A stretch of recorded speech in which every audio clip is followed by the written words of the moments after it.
Kasado na ang paglulunsad ng bagong Pilipinas Servicio Fair ng gobyerno sa Albay at Samar sa Huwebes at Biyernes bilang tulong sa ating mga kababayan lalo na sa mga nasalanta ng bagyo. Ang ilang kongresista pabor din sa panawagan ng Malacanang na iwasan muna ang magarbong pagdiriwang ngayong Pasko. Nagbabalik si Mel Alesmoras.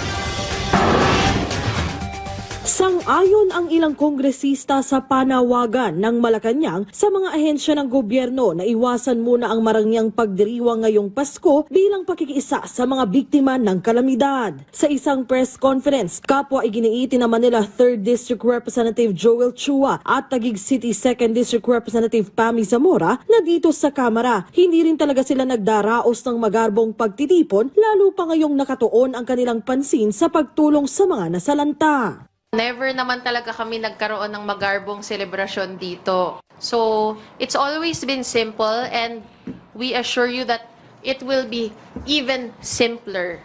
I would encourage lahat ng mga congressman, pati sa kanilang mga district to do the same para at least medyo kung lalo-lalo na yung mga distrito na hindi naman nakaranas para at least to sympathize din naman. Sa ngayon, nakarating na sa Bicol Region ang nasa 24 na truck ng relief goods na handog ng Kamara katuwang ang DSWD at Malacanang para sa mga nasalanta ng sunod-sunod na bagyo sa rehiyon. Ayon kay House Deputy Secretary General Sofonias Gabonada Jr., ngayong darating na Huwebes at Biyernes, maglulunsad din ang pamahalaan ng bagong Pilipinas Servicio Fair sa iba't ibang panig ng Bicol, gayon din sa Samar para maghatid ng iba yung tulong sa ating mga kababayan. Well, sa Albay, it's a mini BPSF. Medyo yung tinap natin doon, yung relevant agencies that can provide rehabilitation to our affected areas. But sa Samar, name it, from A to Z na services, nandun po lahat.